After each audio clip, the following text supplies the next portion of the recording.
I do not know what I may appear to the world, but to myself, I seem to have been only a boy being on the seashore and diverting myself in now and then finding a smoother pebble or a prettier shell than ordinary, whilst the great ocean of truth lay all undiscovered before me.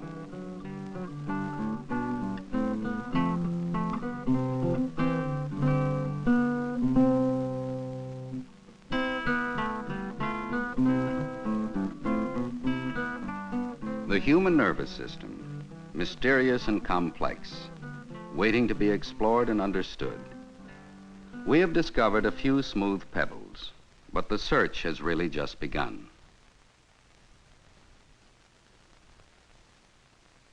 Biologists have done detailed studies of the nervous systems of some of the invertebrates. The sea anemone, the hydra.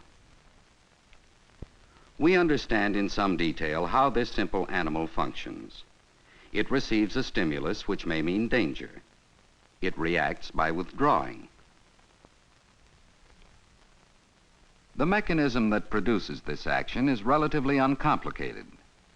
The hydra has a simple food cavity enclosed by a body wall only 2 cells in thickness.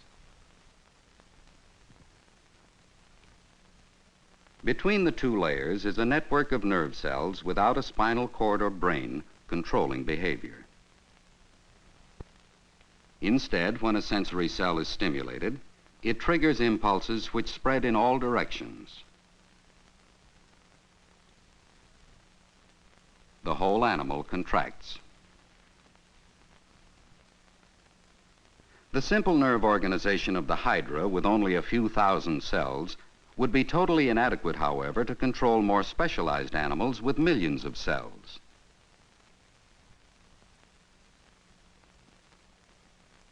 The earthworm, for instance, has a digestive system, a closed circulatory system with blood vessels, and an elaborate muscular system. Being more complicated, the earthworm needs a more complicated nervous system with a rudimentary brain and a central nerve cord with its chain of ganglia. There is 1 ganglion to each segment. Each ganglion gives off several nerves. The nerve fibers are differentiated into afferent, which carry impulses to the nerve cord and ganglion, and efferent, which carry the messages to the muscles and organs.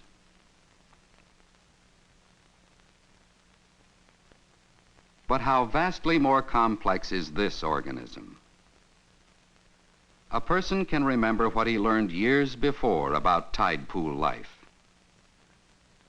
He can watch a crab, learn how it protects itself, wonder how its armored shell evolved over how many millions of years. He can also get too curious. A boy's reflex withdrawal is far more complicated than a hydra's, but still an action that we have explored in detail. Pressure stimulates receptors in the skin. These receptors are the end organs of specialized nerve cells or neurons. Actually, a great many receptors would be stimulated, but for simplicity, only 1 is shown firing here. The nerve impulses travel along the afferent nerve fiber to the spinal cord. We can't even call this pain as yet, because pain is an idea that is formulated later in the brain. In the spinal cord, the nerve fiber branches, making connection with an intricate complex of other neurons.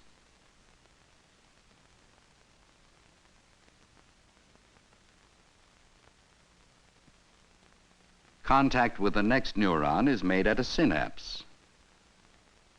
The axon of the first neuron makes contact with dendrites or with the body of the second one. The impulse sets up a physico-chemical reaction that causes the second neuron to fire.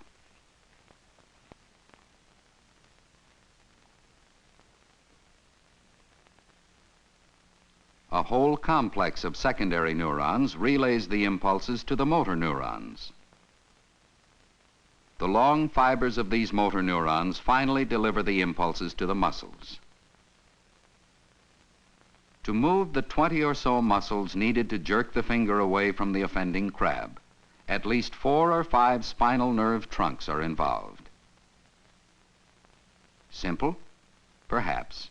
At least it's called a simple reflex arc. Actually, it's not even that simple. Consider, for instance, the action of a single motor neuron.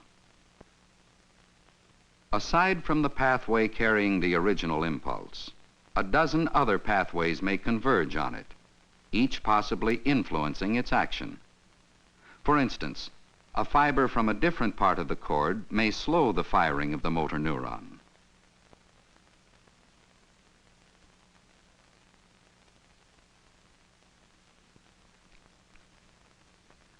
It may stop the firing altogether.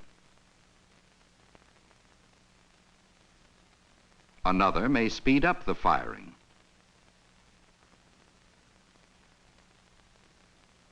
From one part of the brain may come impulses triggered by the organs of vision, or hearing, or equilibrium.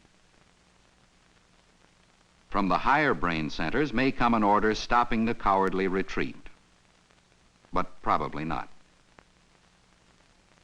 No, the simple reflex arc is not terribly simple. But let's get on to a more complicated part of our story.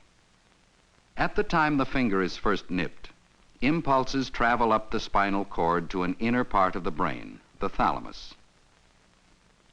Here, our friend probably experiences his first awareness of pain. In the medulla, other circuits are activated.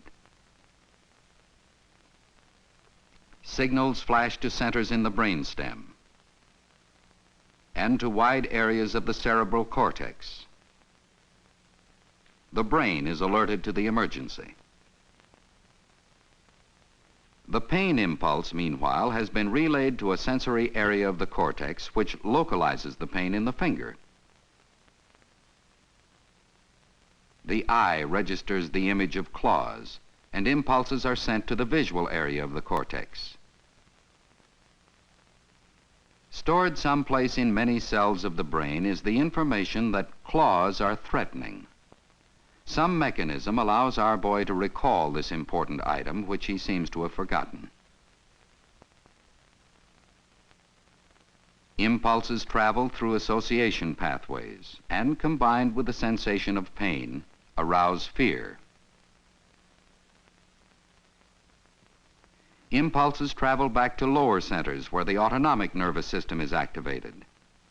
Autonomic nerve impulses cause the heart to beat faster, blood vessels to constrict, glands to secrete, and other changes. Impulses travel to the frontal area of the cortex, where perhaps the judgment is made that this is not a fatal wound. Still other countless pathways are activated. All this in a fraction of a second from one nip of a crab. Of the 10 billion or so neurons in our brains, perhaps 3 billion fire every second, even though there is no crisis.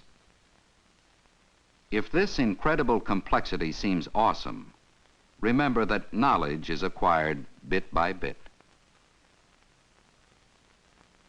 Of all the elusive mysteries of the brain, memory is perhaps the most fascinating. But what is memory? The crab's pinch causes electrical impulses which somehow leave a lasting imprint. We don't know the exact nature of the imprint yet, but we believe it must involve some change in the chemical compounds of cells of the brain, probably some rearrangement of atoms. However, the chemical compounds of our bodies are constantly being renewed. A year from now, the compounds that hold the imprint of the crab's pinch will probably be replaced by others. Why isn't the memory lost? There must be some way for the imprint of memory to be transferred to these new substances.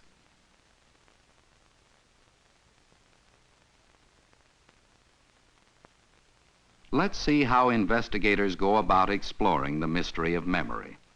Dr. E.R. John and his associates at the University of Rochester are among those doing basic research on the problem. Some chemicals seem to serve as blueprints, specifying the way in which other substances will be built. Some of these chemicals can even duplicate themselves. One of these substances, ribonucleic acid, RNA for short, seems perhaps to play a role in memory. We have done an experiment to test that possibility, and for that experiment, we chose to use a small flat worm called the planarian. There were a number of reasons why Dr. John chose this animal.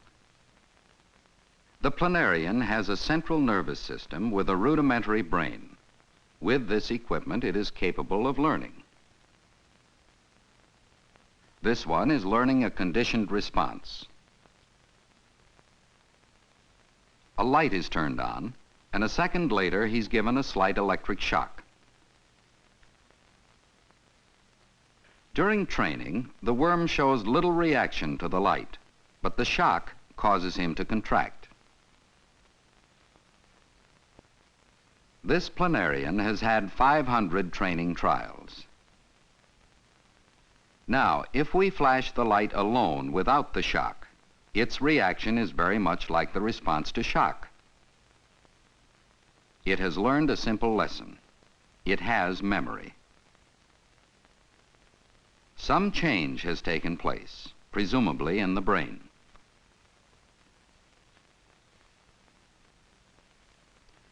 Important to this experiment is the fact that when a planarian is cut in two, each half will grow to a complete worm again.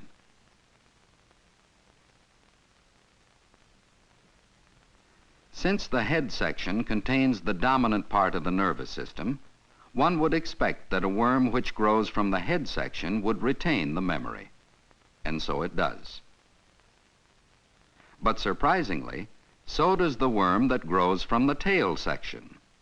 Dr. John's hypothesis was that the RNA in the nerve cells of the tail section is somehow involved in transmitting the memory to the new head. If the RNA in the tail section were destroyed, would that affect the memory? To test this idea, a group of trained planaria were cut in two. However, this time, a chemical that destroys RNA was added to the water.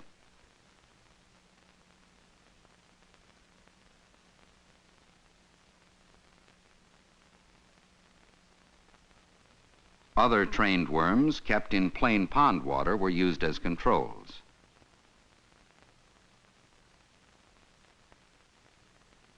After the planaria had regenerated for about 2 weeks, the head ends that had been in the chemical solution were tested.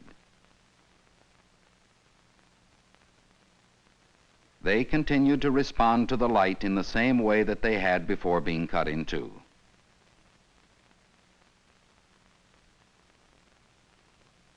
However, the regenerated tail ends that had been in the chemical solution reacted as if they had not been trained at all.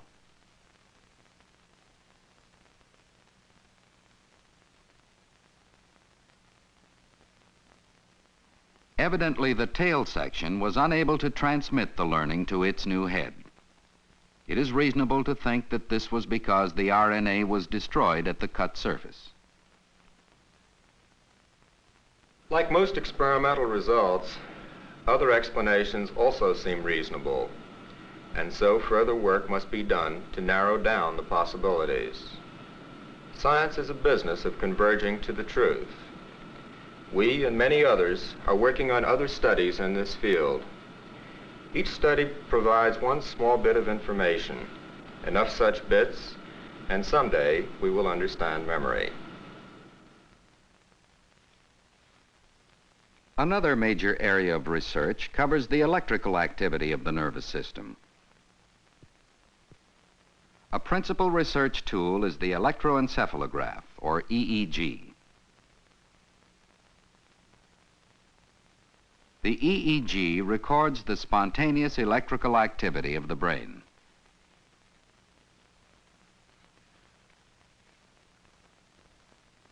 To the untrained person, normal tracings look like random squiggles at first. But even a quick look reveals two very different kinds of wave patterns. Small, rapid movements called beta waves are usually most prominent toward the front of the head. Larger, slower alpha waves are most prominent at the back of the head. One significant fact is that alpha waves change abruptly when a person is alerted. For instance, if the person just opens his eyes, the alpha waves disappear. Close, and they reappear. Watch again.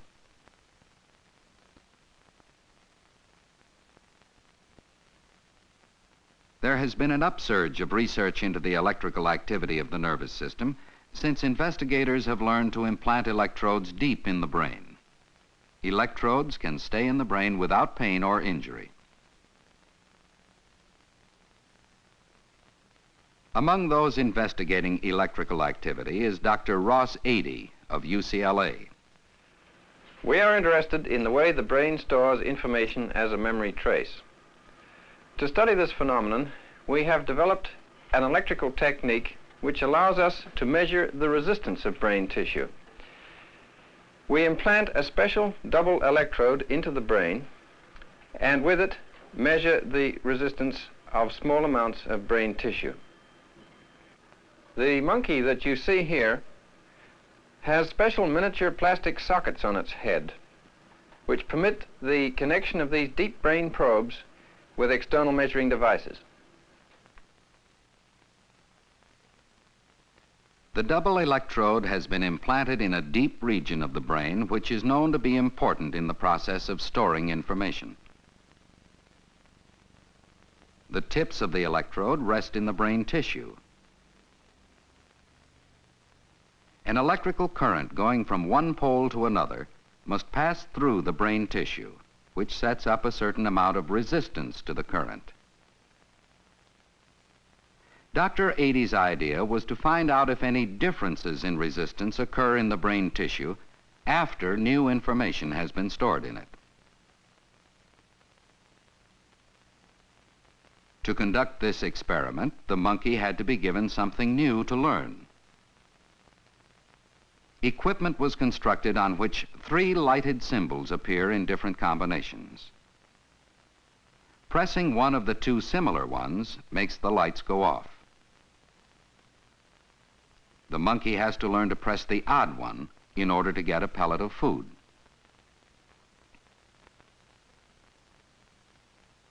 The equipment fits on the front of the cage within easy reach.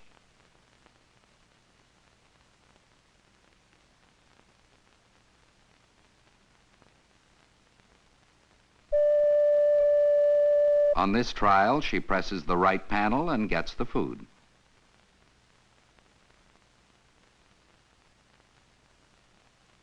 A recording is made of each trial as the monkey gradually learns this new way of getting something to eat. Large numbers of trials made at different stages in the learning period are averaged in a computer. Averaged records taken early in the learning period look like this. The tone goes on. The symbols appear. She makes a choice. There is very little change in resistance to the current. But compare the change in resistance after the monkey has stored the new information. Where a change in resistance occurs as learning progresses, it strongly suggests that the learning causes a chemical change in the tissue. This opens up fascinating new questions. What is the nature of the chemical change? And another fascinating question. Many impulses pass through the neurons of an untrained monkey without producing these changes in resistance. Why is there a change in resistance only when the neurons are firing as a result of the new learning? By basic research such as this, we are exploring bit by bit the mysteries of the nervous system. There is much that we do not understand, but already there are many ways in which we are applying new knowledge. Medical scientists can now implant electrodes in human brains for the purpose of studying diseases of the brain. At the same time, they are using the opportunity to do basic research on its electrical activity.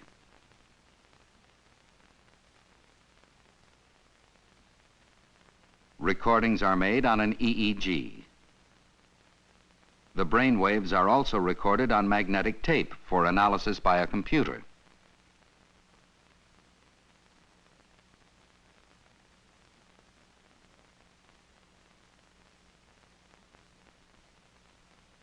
By these studies, the doctor was able to decide that the patient could be helped by surgery.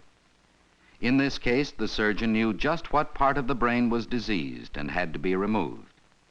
He also knew that he wouldn't have to remove so much that the patient would suffer ill effects. Gradually, we are getting some understanding of this mysterious part of our bodies. But the major questions remain for new generations to solve. What is memory? What is learning? Consciousness? Sleep? What causes crippling disease? Why do we behave as we do? We are studying the physiology of the nervous system, its chemistry, its electrical activity, its abnormalities, its relation to the psychology of human behavior. Here is a new world to conquer, the great ocean of truth.